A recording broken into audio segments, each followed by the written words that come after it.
Hola a todos. Somos soberanos. ¿Por qué? Porque esto es soberanía ciudadana.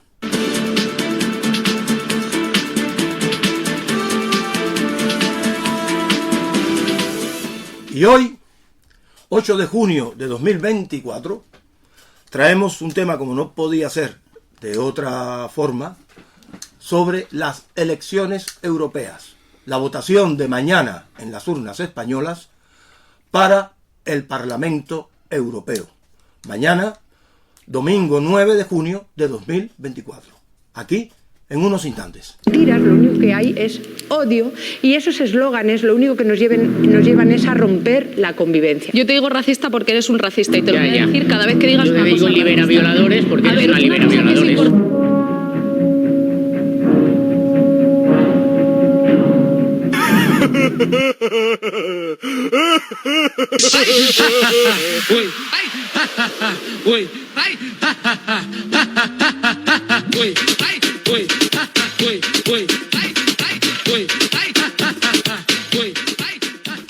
Bueno, ya estamos de regreso. Como siempre, tengo aquí a el más fiel de los contertulios y de los activos de Soberanía Ciudadana, el señor Juan Carlos Vázquez. Y yo, Fran Vegapita, que nunca suelo decir mi nombre, últimamente me olvido, pero bueno, aparece más o menos por aquí abajo. Y empezamos con el tema de las elecciones. Es un tema que tiene mucha tela por donde cortar, tanto por la situación política que estamos viviendo en España y en Europa en estos momentos, como por el sistema electoral propiamente dicho. Y sin dilación le doy la palabra para que nos adentre en este tema a Juan Carlos. Sí, podemos empezar con el tema del chiringuito del Parlamento Europeo, que está dirigido por los lobbies que no han sido elegidos por nadie. O sea, son los que dirigen la batuta de nuestras vidas en Europa. Los que están detrás de las formaciones políticas. Exactamente. Ajá. Por eso el segundo título sería Europa o la impostura. Es probable que muy pocos de los que se preparan para votar en las elecciones europeas del día de mañana se hayan preguntado por el significado político de su gesto. Al estar llamados a elegir un Parlamento europeo, entre comillas, no especificado, pueden creer de buena fe que están haciendo algo que corresponde a la elección de los parlamentos de los países de los que son ciudadanos. Es importante aclarar de inmediato que este no es el caso en absoluto. Cuando hoy hablamos de Europa, lo más importante que se elimina es, ante todo, la realidad política y jurídica de la propia Unión Europea. Que se trata de un auténtico fraude. Se desprende del hecho que se evita por todos los medios dar a conocer una verdad que es tan embarazosa como evidente. Me refiero al hecho de que desde el punto de vista del derecho constitucional, Europa no existe. Lo que llamamos la Unión Europea es técnicamente un pacto ante Estados. Se empieza con el Tratado de Maastricht. Quiero dar un poco de introducción muy sucinta sobre el Tratado de Maastricht, que entró en vigor en 1993 y que dio su forma actual a la Unión Europea. Es la sanción definitiva de la identidad europea como mero acuerdo intergubernamental entre Estados. Consecuentemente, hablar de democracia en relación con Europa no tenía sentido. Los funcionarios de la Unión Europea intentaron llenar este déficit democrático redactando el proyecto de la llamada Constitución Europea. Hago un paréntesis para que la gente te siga, porque obviamente nuestros seguidores son gente de pueblo, gente llana, gente de base, como somos todos nosotros. A lo que se está refiriendo Juan Carlos es que la Comunidad Europea en sí misma no puede ser un país, nunca mejor expresado, un país donde impere un sistema imperativo de obligado cumplimiento. ¿Por qué? Porque como hay supuestas soberanías nacionales entre los Estados miembros, la legislación de cada Estado es inviolable y es, a fin de cuentas, superior, aunque no lo digan así, a cualquier tipo de normativa o de orientación europea. Ahí hay como una contradicción. Europa emite normas supuestamente de obligado cumplimiento, pero en un momento dado, si choca con los intereses de las facciones gobernando en un Estado miembro, simplemente la supeditan a aquella legislación que esas facciones imponen en cada Estado. No sé si me he liado, pero sí se entiende. Sí, es significativo que el texto que lleva este nombre, elaborado por comisiones de burócratas sin ninguna base popular y aprobado por una conferencia intergubernamental en 2004, cuando fue sometido a votación popular, como en Francia y Holanda en 2005, fuera impresionantemente rechazado por una gran mayoría.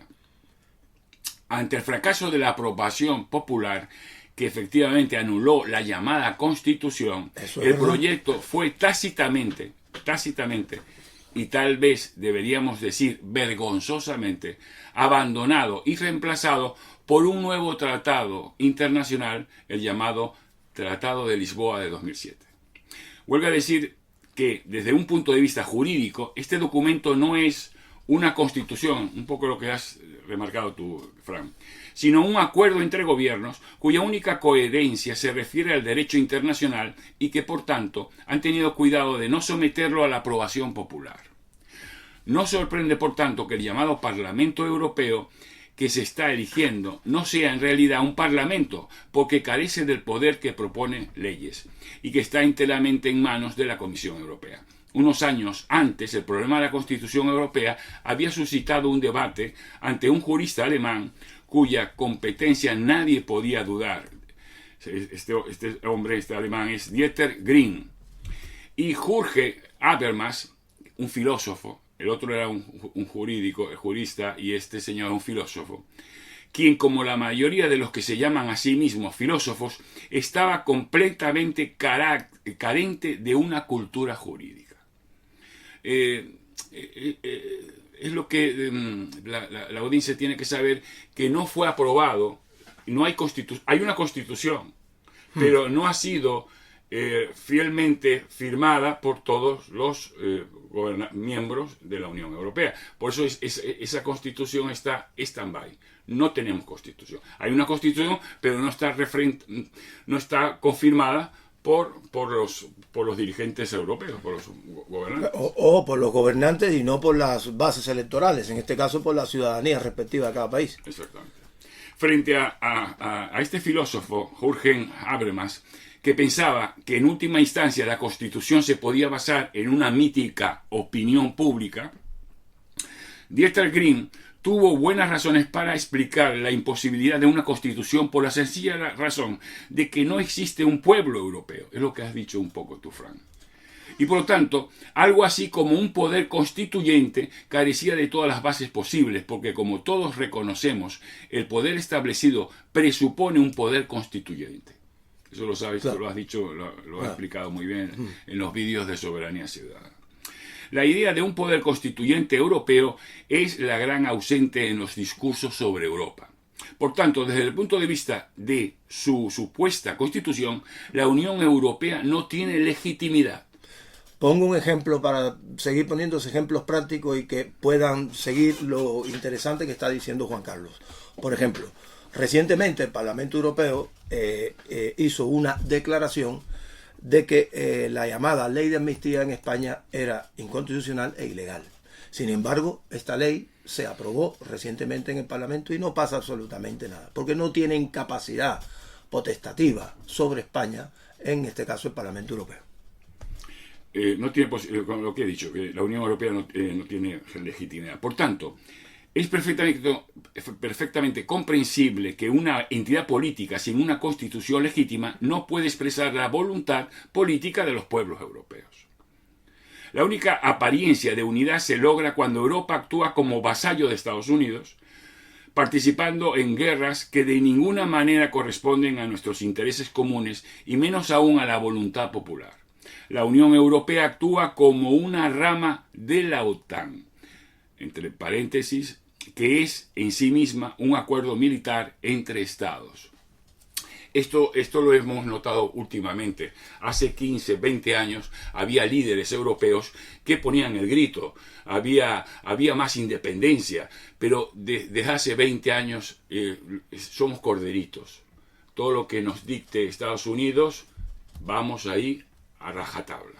Sí, hay otro frente que es lo que más nos toca y nos afecta en este momento histórico, que son las facciones. Aquellas facciones que son contrarias, a fin de cuentas, a los derechos de los pueblos comunitarios y sobre todo a los derechos de las inmigraciones, sobre todo inmigraciones latinas y en este caso, sin ir más lejos, lo que habíamos hablado en el anterior corto, los exilios.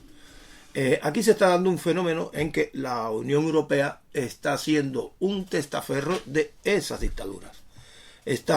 Cada vez se llena más este Parlamento de gente que son enviados directamente por estas dictaduras mediante determinados procedimientos, tanto legales como subrepticios, para tener representantes que puedan redirigir las políticas, tanto y sobre todo la cuestión económica, la política y económica de la Comunidad Europea respecto a esos regímenes, sin ir más lejos, Cuba y Venezuela. ¿Qué podemos decir sobre eso entonces? Sí, porque Praga, lo pueden mirar por internet, el documento de Praga fue un proyecto de ley para que Europa prohibiese, y ellos sobre todo la gente checa por experiencia y Polonia, para que aparte de prohibir al nazismo, que también se prohibiese el comunismo en Europa. Ahí quería llegar. Por eso es muy interesante, miren, busquen destacamento, o sea, el documento de Praga que dice todo lo que ha costado en vidas, millones de vidas, de esa ideología nefasta que todavía la estamos padeciendo. Ahí quería llegar porque la mayoría de los representantes en bloque de diferentes facciones, fraccionadas, nunca mejor expresado, que van a las elecciones, después lo leemos, por parte de España, validan estas dictaduras. Sí. Están además financiados por esas dictaduras. Hay que recordar a la audiencia que hace unos años se votó en el Parlamento Europeo para hacer algo en contra de la dictadura de Maduro. Esto debió ser en el 2017, 2018. Ustedes saben qué partidos votaron en contra de esa iniciativa. Los partidos que tú has nombrado, o sea, indirectamente, los partidos nacionalistas, las coaliciones de Podemos, Sumar, Iniciativa, Compromís, Podemos, toda esa jauría. Y la mayor parte de los partidos supuestamente de derecha se abstuvieron. Y se abstuvieron, Bloque Nacionalista Galego, todos esos desgraciados, en vez de mirar el sufrimiento de los pueblos, ellos solamente miran sus intereses. Son amigos, son colegas, por eso es muy alarmante cuando las personas van a votar sin ver las consecuencias de ese voto. Hay miles de estudiantes venezolanos que han muerto y están presos y están muriendo. Tu voto ha sido cómplice y ha ayudado para que se entere de esa dictadura, de esos crímenes de lesa humanidad. Exactamente. Usted no ha apretado no ha apretado el revólver, pero ha sido cómplice, ha votado por esos asesinos. Haciendo conclusiones provisionales o intermedias para ir siguiendo todo esto con claridad, le decimos a la gente, mañana ustedes van a votar a un parlamento que tiene en realidad dos grandes problemáticas. Las dos totalmente perniciosas para todas las bases sociales, no solo de España, en general. Lo que pasa es que hay países que llevan una serie de desarrollos y una mentalidad en el ejercicio de este sistema representativo que dista mucho de España. Pero en el caso de España ya es un caso extremo. Y esas dos frentes perniciosos para la base social son los siguientes. Primero, en lo que estamos hablando. Facciones que validan a regímenes criminosos donde los haya de toda la historia de la humanidad, y porque quieren instaurar mediante un proceso constituyente tales regímenes en España directamente. Esa es la primera. Y la segunda es que estamos votando a un sistema que realmente ya no nos representa para nada, no nos sirve para nada. Un sistema, la madre del cordero está en el propio sistema representativo, donde, como estaba diciendo Juan Carlos, estamos eligiendo a, en este caso, a 740 tíos y tíes y tías, 740 tíos y tíes con un, que se cuenta aparte, un presidente a la cabeza, con un séquito de miles y de miles de funcionarios, todos tomando del pastel, que van. ¿Cuánto van? ¿Cada cuánto tiempo van y cuánto cobran? Eso lo dice un europarlamentario, dice que solamente van 4 días al mes. 4 días al mes. Coches oficiales, la tira con chofer, porque ahí hay unos gastos que te quedas alucinado. Exacto. Ganan sobre 6.000, 7.000 euros al mes, más historias, exactamente. Tal, pim, pam, ahí 20, tienen 20 y pico mil euros. Exactamente. Ahí tienen el motivo y lo que siempre ha señalado Soberanía como uno de sus principales motivos por los cuales se constituye Soberanía Ciudadana. Ahí tienen cuál es la motivación de la clase política para hacer política, que no somos nosotros. Nosotros, cada vez que ellos hablan de nosotros, todo es una excusa y una apariencia. Pero la realidad brutal es esa. Hacen y ejecutan la política tanto en los parlamentos nacionales como en los parlamentos europeos por el modo de vida que les granjea a cada uno de ellos. Y las otras facciones, las peores, las que están al acecho para volcar el sistema, están validando las dictaduras más criminosas de toda la historia de la humanidad. Se puede decir que los ciudadanos estamos ante las elecciones de mañana y ante cualquier tipo de elecciones de este sistema electoral entre la espada y la pared. Continúa, José. Sí, voy a dar cifras más precisas. Vale. ¿Sabía usted que cada europarlamentario de la casta, buena parte de los cuales apenas balbucean otro idioma distinto del suyo, perciben un sueldo de 180.000 euros? Y me quedé corto. 180.000 euros. Más una dieta de 350 euros diarios. 28.000 euros adicionales al mes para pagar asesores. Madre mía. Y por si fuera poco, aviones y hasta taxis gratuitos. Hay, entre paréntesis, una frase que hay casos documentados en que los europarlamentarios se ponen de acuerdo con el taxista para repartirse en B el importe inflado de la carrera del taxi. Se lo escuché decir a Alex Vidal Quadras. Sí. No es dicho por mí. Y no tienen que pagar los billetes de avión.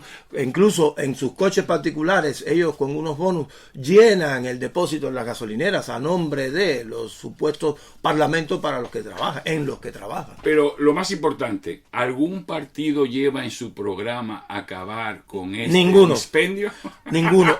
Hay algunos de los partidos, porque aquí tenemos una lista, son 4 folios. Y después, si quiere, Juan Carlos, lo leemos. Algunos de estos partidos, la mayor parte reaccionarios de izquierda y los otros son constitucionalistas. Algunos de estos partidos plantea algo contra este tipo de corrupción, nunca mejor dicho, porque esa sí es la verdadera corrupción. Ninguno de ellos, absolutamente ninguno de ellos. Otro detalle que yo tampoco sabía, y seguro que nuestra audiencia tampoco, la mayor parte de la audiencia no lo sabe.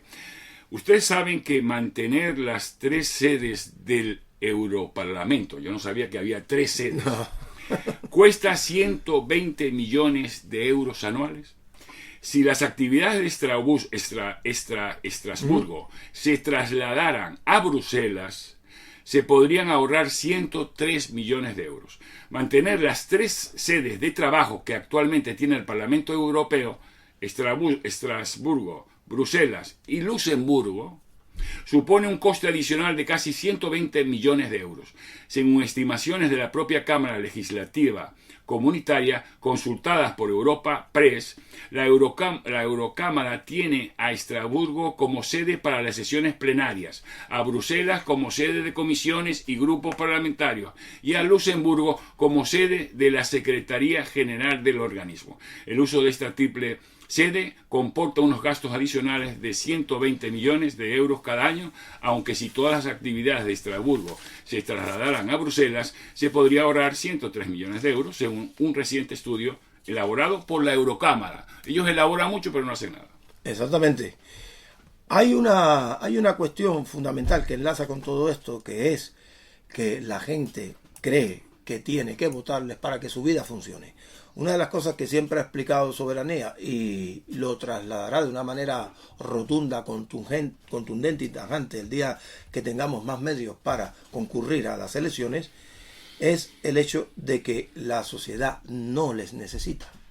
Es como si tú en tu casa, y además, perdonen, esta regla de 3 es realista, es totalmente aplicable, como si en tu casa metieras a un extraño que ni siquiera se porta por ahí y que lo dirige absolutamente todo sin saber de tus necesidades, de tus capacidades y de tus planes como individuo. Porque la vida es individual y la sociedad, siempre lo hemos dicho en filosofía política, no es más que la suma gregaria de esas vidas. Y en la suma gregaria de esas vidas está, a fin de cuentas, la decisión política de una nación, que es lo que defiende soberanía ciudadana. Pero en este caso tienen a la mayor parte de los ciudadanos engañados.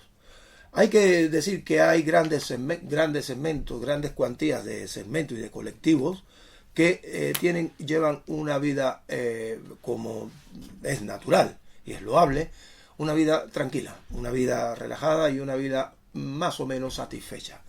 Esas personas no se plantean absolutamente nada, van a votar, les mienten siempre diciendo de que votar es bueno y votar es malo para ellos. Y no es así. No votar es bueno para las bases sociales y mientras más inestable sea un gobierno representativista, mejor todavía para la dinámica decisoria de las bases sociales. Porque los gobiernos representativistas siempre la única manera que tienen de decidir sobre la vida de los ciudadanos, sobre tu casa, es mediante el mandato imperativo. Una ley que sacan sobre la cuestión de los autónomos sin contar con los autónomos. Una ley que sacan sobre la cuestión de la infancia sin contar con la familia. Y un largo etcétera. En esta tesitura están las facciones, voy corriendo para que las facciones de las izquierdas. Y ante estas facciones de las izquierdas, en este modelo de sistema, los segmentos de la población más afectados son precisamente los exilios, las comunidades desplazadas por esas dictaduras. Los nacionales que no han vivido esta situación y estos regímenes y estos crímenes, obviamente pueden ser solidarios de manera abstracta, pero a la hora de recibir las grandes mentiras y las comunicaciones de estas facciones de izquierda, Podemos, Sumar, PSOE y la madre que los parió, como están basadas en extremos conceptos ideales y mentirosos del bien, se creen ese cuento. Pero las víctimas no. Las víctimas saben que es un engaño porque ya vienen de regímenes que usan estas técnicas, ni más ni menos, calcadas como las de aquí. Entonces, aquí nos hemos encontrado con una cuestión que fue uno de los motivos fundamentales por los cuales surgió Soberanía Ciudadana. Y es que muchos de estos desplazados, de estos afectados, vuelven a caer en el gran engaño de que necesitan votar para poder desalojar a las izquierdas de esas instituciones de gobierno y darle paso a las supuestas derechas para que hagan determinadas políticas en favor de las víctimas. Y esto no es así. Uno de los fenómenos que ocurre en todo esto es que ellos se parcelizan y ellos mismos se confabulan. Quien más política de izquierda ha hecho en el ámbito comunitario en España ha sido el PP mediante la Xunta de Galicia. Lo hemos dicho siempre, han sido más papistas que el Papa. El gran problema que tiene todo esto es que siempre en esa tesitura y en esos enfrentamientos extremos, llegado el caso, que son aparentes entre izquierdas y derechas, la izquierda siempre sale más reforzada. Porque hay una serie de preámbulos, de preconceptos establecidos ya mediante el adoctrinamiento en la mente social de las sociedades europeas, que la gente ya lo único que responde es a esos conceptos extremos y estereotipados del bien. Y quien se lleva el gato al agua con esas mentiras siempre han sido una izquierda combativa contra el régimen y una derecha acomplejada que no les da frente.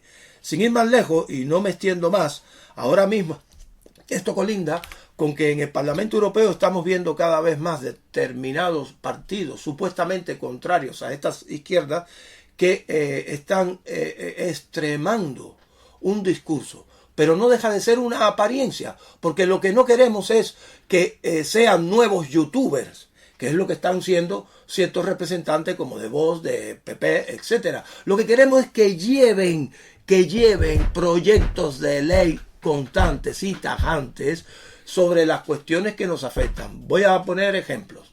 Por ejemplo, aquí en España ya han habido 2 golpes de Estado, literalmente hablando, y nadie dice nada. Hay que invalidar las legislaturas actuales.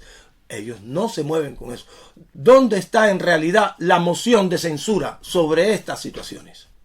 Porque si en el ordenamiento jurídico hay un acto típicamente establecido para establecer una moción de censura, es precisamente los 2 golpes de Estado que han hecho y las actuaciones de este régimen ante la otrora pandemia, que todavía sigue ahí y que ahora lo callan. Entonces, estamos en una situación en que los ciudadanos estamos entre la espada y la pared. Los ciudadanos estamos entre la espada y la pared con uno y otros representantes en estas instituciones que no nos sirven de nada. Mañana van a votar para que ellos sigan teniendo un modo de vida usufructuario totalmente delusor, totalmente multimillonario, y tú cada vez tengas más problemas. La solución, el cambio de régimen. El cambio de régimen para adelante. No volver a los regímenes, los peores regímenes del siglo XX, disfrazados ahora con nuevas fuerzas de choque que está haciendo la izquierda. No. Un nuevo cambio de régimen, un sistema político para el siglo XXI. Sí, remarcando lo que estás diciendo tú y lo que hemos hablado varias veces en los canales, muchas veces en los programas que hemos tenido. Usted no elige nada, usted va a votar por la casta. Y ellos quieren que tú vayas a votar para que ellos vivan bien. Lo hemos visto. Y con ello validan el sistema, lo legitiman artificiosamente. En este estado criminal, porque esto es forma parte de la ampacracia. Es el AMPA. Tú estás votando por mafiosos que ellos solamente no han pedido tu opinión, tú no eliges a los candidatos, no han pedido qué es lo que necesitas tú. Y, bueno, la gente en las manifestaciones, el campo, ya ves que todavía les pegan, les mandan a la policía, no se puede hacer ninguna manifestación, sobre todo en este gobierno. Eres facha, ahora eres facha, pero sí, tenemos el derecho de manifestarnos, estamos en otro, lo que dices tú, no estamos en democracia. No es una democracia. Una oligarquía de partidos de Estado, y la nación está solamente para votar, nada más. Lo que acaba de decir Juan Carlos, por favor, quédense con eso. Solo existe un sistema de la democracia. Todo lo demás es subversivo, es degenerado, es descarrilar, es subrepticio, es desviar, es confundir. De hecho, todos los regímenes dictatoriales, sobre todo de izquierda, y los regímenes constitucionalistas, se definen como democracia, y no lo son. En el caso de España simplemente es porque, como dijo Juan Carlos, ellos se autoasignan la prerrogativa de tener total autonomía decisoria, incluso en contra de aquellos programas por los cuales, o declaración de intenciones, porque no son programas por los cuales sus electorados les han votado. Y van en contra incluso de sus electorados. Eso no es democracia. Eso es, como dijo Juan Carlos, una mafia de Estado. El ejemplo está, Fran, el campo. El campo ha salido en el transporte. Parece que la gente no se entera. Estamos pagando la gasolina horrible, los servicios de alimentación los más caros de Europa. Y en los momentos en que más bajo está el barril parece que nadie dice nada, pero con los que cuando salen los más perjudicados, el campo, la gente campesina, no les llaman que son fachas, que son señoritos. Pero, Dios mío, pero el campo siempre fue protegido por los mismos partidos de izquierdas. A eso me y refería, ahora ya le llaman señoritos. A eso me refería el chantaje propagandístico. Eso, el campo, los problemas de la... ojo, si el campo está mal, ¿qué vamos a comer nosotros? Pero es que la gente no se entera de que dependemos de la gente del campo y de la pesca. Cuando empezó a instaurarse todo esto y a oficializarse todo este entramado de la Comunidad Europea, estaba todavía etapas de José María Aznar. Se establecieron unos fondos de cohesión que eran unos engañabobos. Le llamaban fondos de cohesión porque ellos mentían a las respectivas poblaciones, porque los representantes, los intermediarios sabían muy bien lo que habían detrás y sabían que se iban a enriquecer, por eso lo permitieron. Y aquellos fondos de cohesión, ellos decían que Europa, los países más desarrollados, daban dinero a los países más pobres para que se equipararan con los países desarrollados, en este caso con Alemania, Francia, etc. Sin embargo, aquellos fondos de cohesión eran un engaño en muchos sentidos. El primer engaño era de que había un plan para desmontar segmentos básicos de las economías de los países, de esos países menos desarrollados, como España, Italia, etcétera, en favor de esos países más desarrollados. Sin ir más lejos, una de las cosas que se cargaron fue mayoritariamente en un 80% toda la flota de pesca del norte de España. El campo fue uno de los más perjudicados con esto. También hubo una desestructuración y un desmonte de todo el frente de renglón económico campesino y de materia prima alimenticia. Todo esto vinculado también a que al final no eran fondos de cohesión regalados, sino era como cuando dice el sistema a un ciudadano, cuando dice la administración a un ciudadano: mira, te voy a dar una ayuda, pero después resulta que tienes que darle la ayuda a sus intereses. Ah, no era una ayuda, era un crédito. Pues esos fondos eran créditos también. Y bajo esos fondos aumentaron enésimamente los impuestos a la base social española, que estaba hasta aquí, que ya no puede más. Y por eso el derrumbe que hemos sufrido en la cuestión económica en este caso. Sí, Fran, para que nuestra audiencia sepa qué va a votar mañana, si va a votar, les voy a nombrar los eurodiputados españolitos que han apostado por hundir la agricultura española. Por un ajustado resultado de 336 votos a favor, 330 votos en contra y 13 abstenciones, el Pleno del Parlamento Europeo ha aprobado hoy la tramitación de la Ley de Restauración de la Naturaleza. Destruir el campo. Los europarlamentarios españoles que han votado a favor de esta ley maldita, y el nombre que le ponen, por tanto, en contra de los intereses de los agricultores, son 2 puntos. PSOE. ¿Qué más? Ya no digo a los sujetos vendidos que salen, son un montón que salen ahí. Después, dilo. Bueno, Clara Aguilera, Estrella Durá Ferrandis, Jonás Fernández, Iván García del Blanco, Isabel García Muñoz, Irache García Pérez, Elder Guardianzaba Rubial, Nicolás González Casares y 10 más.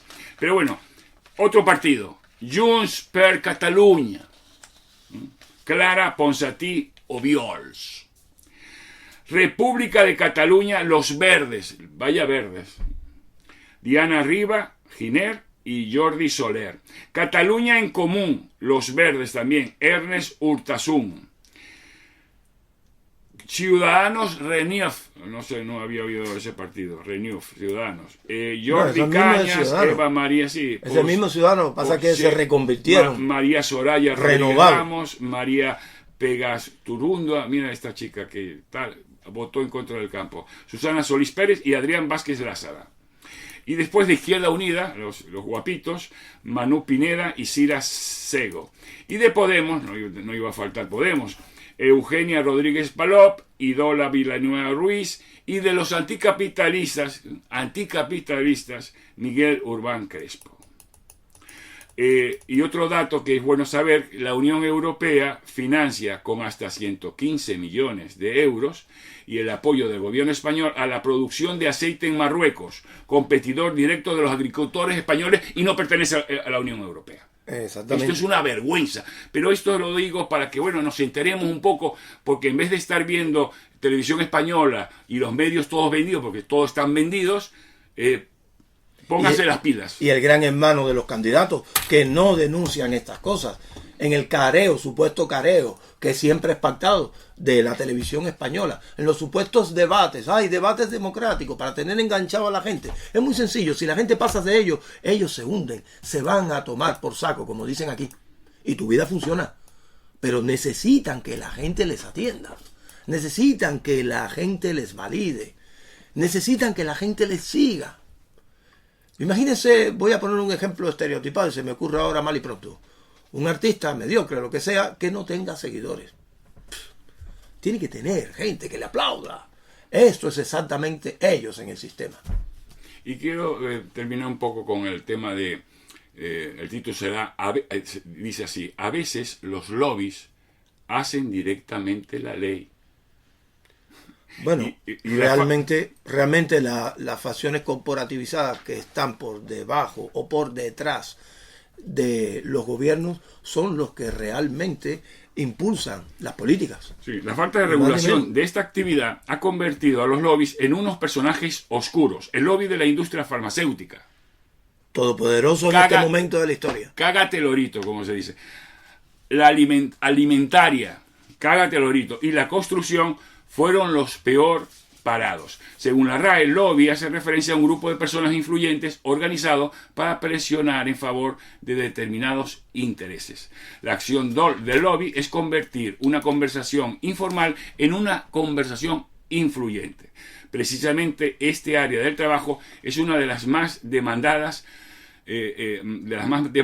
por las consultoras de comunicación y también una de las más desconocidas. En España no hay una regulación estricta respecto a esta materia. Precisamente la falta de regulación ha convertido a los lobistas en hombres oscuros asociados a prácticas poco éticas. Ladrones, y los propios partidos que son ladrones, entre ellos anda el juego. Y bueno, para que las personas miren, ustedes saben que dentro de la Unión Europea hay países pertenecientes a la Unión Europea que son paraísos fiscales, Frank. Ah, sí. Ahí tenemos a Luxemburgo. ¿Qué se hace? ¿Qué hace la Unión Europea? ¿Qué hacen los partidos para denunciar los paraísos fiscales? Nosotros los trabajadores tenemos toda la represión impositiva y fiscal. Y cuidado con que no te pases. Pero ellos... Sin embargo, la clase política y la alta clase funcionarial tienen las puertas abiertas a esos paraísos fiscales. Así nos va. ¿Por quién vas a votar? ¿Vas a seguir votando por eso? ¿Eres tonto o qué? O sea, ¿qué? Bueno, pues antes de terminar, queríamos referirnos un poco para que sirva como una comparativa o como una prueba de todo lo que hemos dicho a las campañas de los diferentes partidos aquí en España para el voto de mañana, para pedir tu voto mañana. En el caso de Vox, que supuestamente es el partido que emite un discurso aparentemente anti-comunista, en contra de esta facción, en contra de las grandes degeneraciones que han hecho los comunistas en el poder en estos últimos 6 años, tenemos lo siguiente. Vemos de pronto que emiten carteles y que todo se basa en otra frase estereotipada y vacía que además deja mucho que desear, que nos van a oír, dice Vox. Nos van a oír. ¿Qué es eso de que nos van a oír? Ellos ya les oyen todos los días. Ellos oyen a la gente también en las redes sociales, que las redes sociales les ha ganado la batalla a todos estos delincuentes a través de sus medios oficialistas. No, Vox, no. No queremos que vayas ahí a que te escuchen. Lo que queremos es que lleves una ley de verdad bajo el brazo, sea proyecto de ley, en Soberanía le hablamos ley, porque nosotros no hacemos proyectos cuando nos presentamos a las elecciones anteriores de municipales y en las próximas que nos vamos a presentar. Nosotros hacemos leyes de verdad, con puntos y comas, se las comunicamos a la gente en beneficio solamente de la gente de abajo, y queremos que lleven esas leyes. ¿Cuáles son los principios o los objetivos por los cuales hace política Vox? En realidad es un partido atrápalo todo, pero imaginemos que vamos a seguir su propio discurso. La defensa de España, la integración del territorio nacional y un lago, etc. Bueno, pues que lleven una ley al Parlamento Europeo para que sea aprobada, para poder quitarle, imaginen, el aforo que tienen los cargos públicos, para poder llevarlos a los tribunales por lo penal, cuando cometan delitos contra la ciudadanía. ¿A que no? Porque a ellos mismos ya no les interesa. ¿Por qué no llevan al Tribunal de Estrasburgo y a otros tribunales europeos la cuestión hiperfraudulenta del Constitucional español? Donde todos y cada uno de esos excelentes magistrados han cometido un delito atroz y extremo contra la nación española a la hora de ignorar la aplicación del derecho de su propio sistema. ¿Por qué no lo llevan? Eso es lo que queremos. Queremos acción de verdad. No queremos, nos van a oír, porque a fin de cuentas nos estamos encontrando con un fenómeno como la ciudadanía y los ciudadanos indignados han tenido la capacidad ahora mediante las redes sociales, e incluso han tenido un éxito tremendo de comunicación a la hora de denunciar y de expresarse con sus conciudadanos.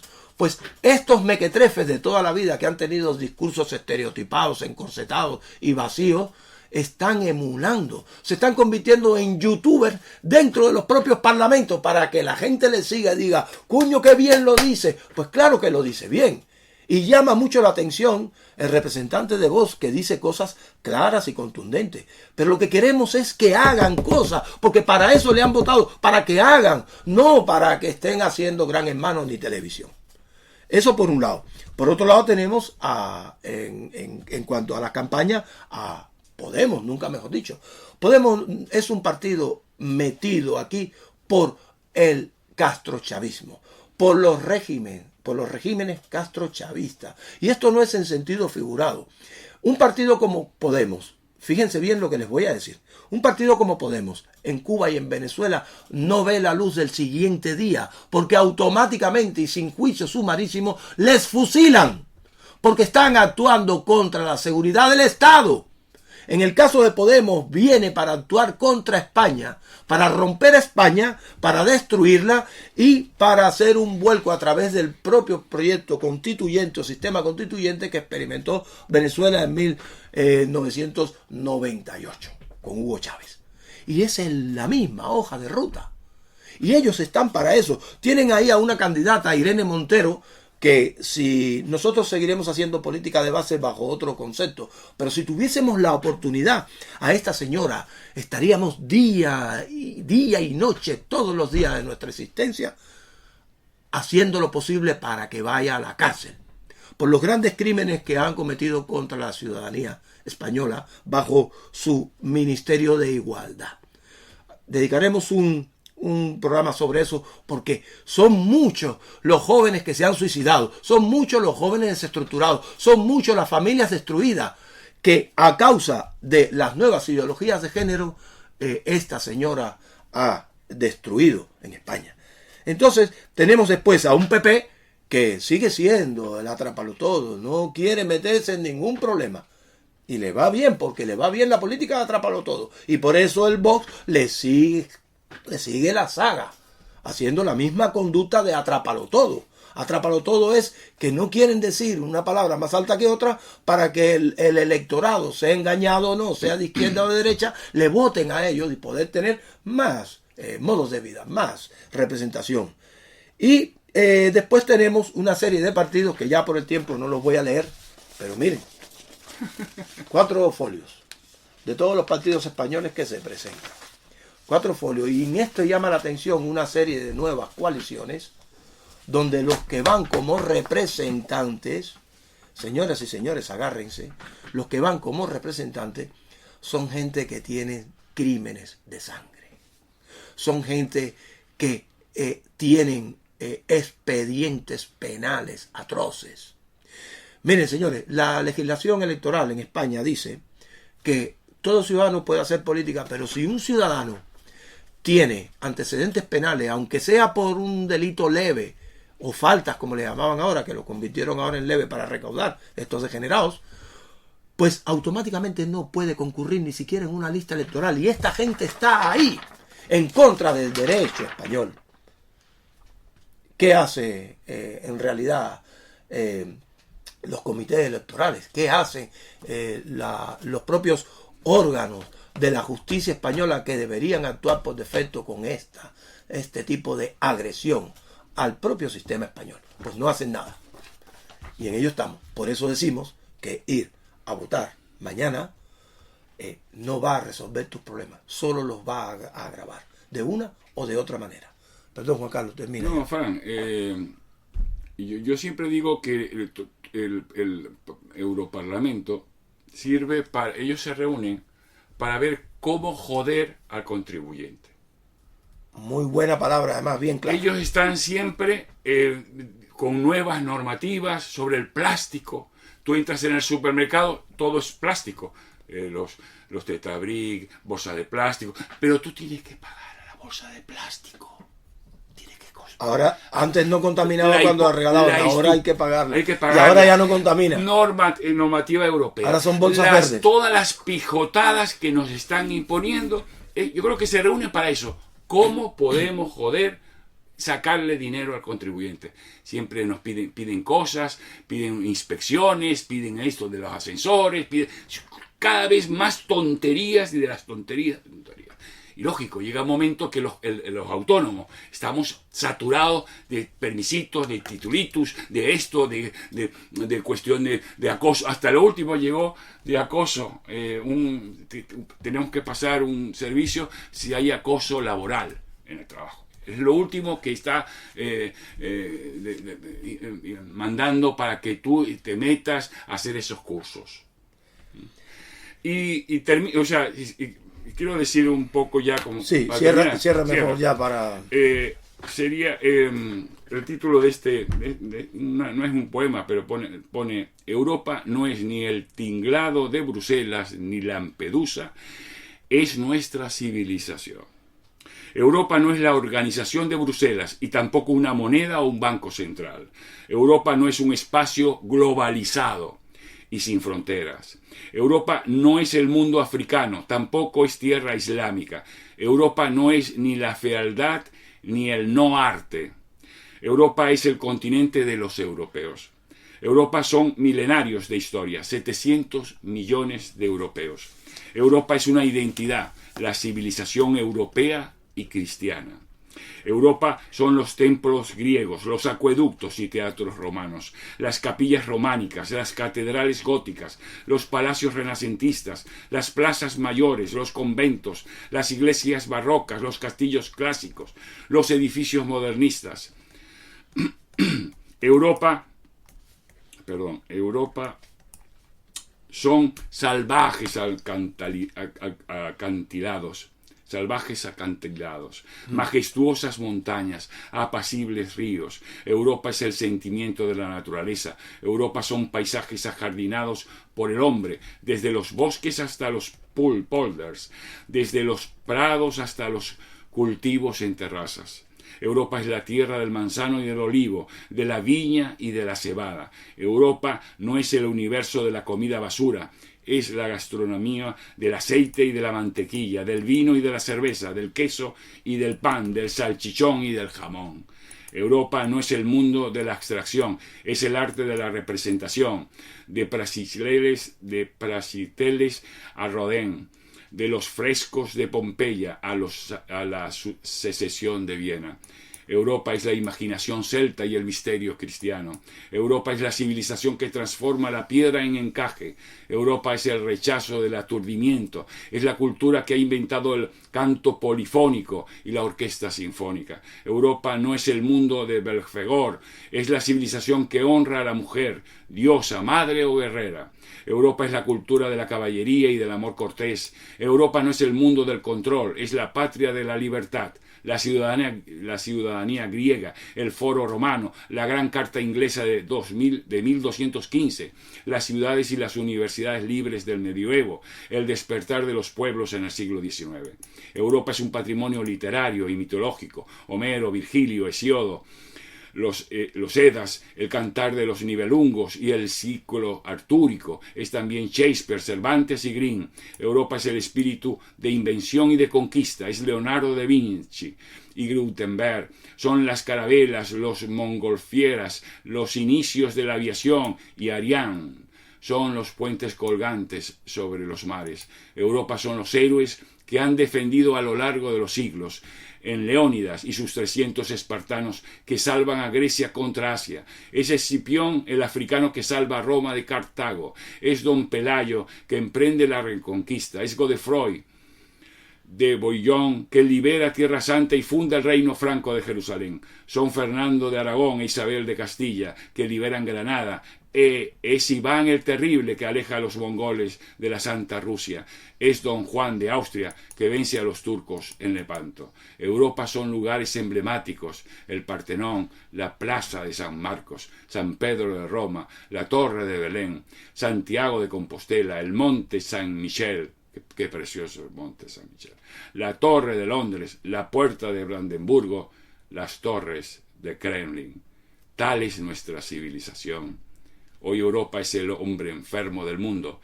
Está culpabilizada, colonizada, debilitada, pero no es ni fatal ni duradero. Basta de arrepentimientos. Afirmemos nuestra memoria. Escuchemos el mensaje de esperanza lanzado por Dominique Bernard. Creo en las cualidades específicas de los europeos que están provisionalmente adormecidos. Creo en el poderío de su individualidad, en su inventiva y en el despertar de su energía. El despertar vendrá. ¿Cuándo? No lo sé, pero no dudo de que ese despertar llegará. Pues ese despertar empieza mañana, queridos conciudadanos. Y con esta intervención inmejorable que define además inmejorablemente todo lo que hemos dicho aquí, cerramos esta larga pero necesaria transmisión. Recuerden, mañana todo el que quiera, obviamente, soberanía nunca jamás le dice a la gente lo que tiene que hacer. La gente que haga lo que crea. Solamente expresamos la situación, la realidad, la analizamos, la concluimos y la gente que haga lo que quiera. La gente que vote a quien le dé la gana mañana o que no vote. Mañana es un día para el beneficio de las élites y para el perjuicio de las bases sociales. La solución, cambiar este sistema. Hay que cambiarlo sí o sí, porque tarde o temprano esto vuelve a lo peor de toda la historia de la humanidad. Y lo que queremos es esa Europa que tan magistralmente nos acaba de describir Juan Carlos. Esto es soberanía ciudadana, una nueva forma de hacer política, y estaremos aquí dando el empeño durante toda nuestra vida. En ello nos va. No tenemos otra cosa que hacer. Estamos abajo y aquí abajo queremos seguir, pero cambiando todo, cambiando este mundo. Gracias a todos.